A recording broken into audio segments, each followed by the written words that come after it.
gusto mong kumain ng empanada pero tinatamad kang gumawa ng dough, huwag mo nang problemahin guys, dahil pwede ka nang kumain ng empanada na walang dough. Basta panoorin mo lang ito, tapusin mo para malalaman mo kung paano ang gagawin mo.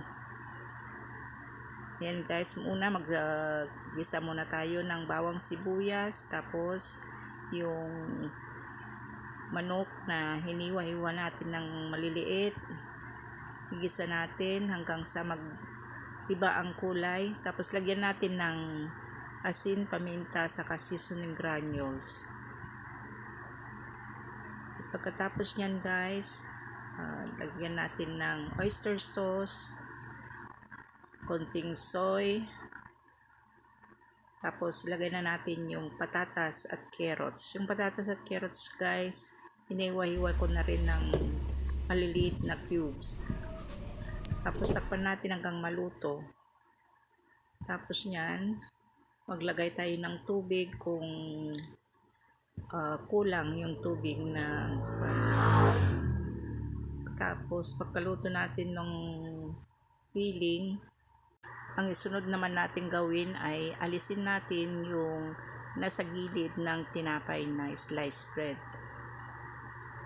Ganyan lang natin guys. Tapos kung may rolling pin ka, platin mong ganyan hanggang sa maging manipis yung tinapay.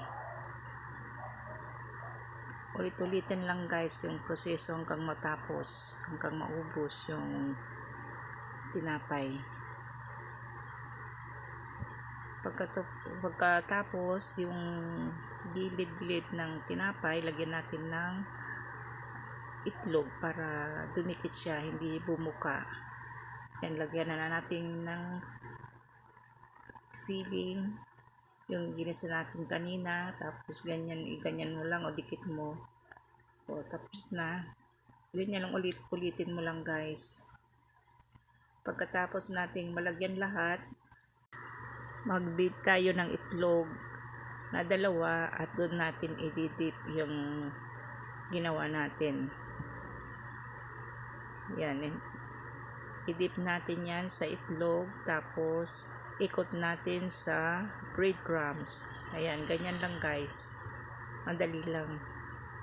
Pagkatapos natin nagawa lahat, saka natin iprito. Kung sakaling hindi ka pa nakapag-subscribe sa aking YouTube channel, mag-subscribe ka na guys para updated ka palagi sa aking mga i-upload. At kung nagustuhan mo naman ang aking video, paki-like and share naman.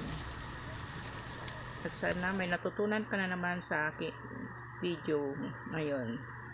Salamat guys sa panonood sa aking video. Sana huwag kayong magsasawang manood. Thank you for watching again guys. God bless everyone.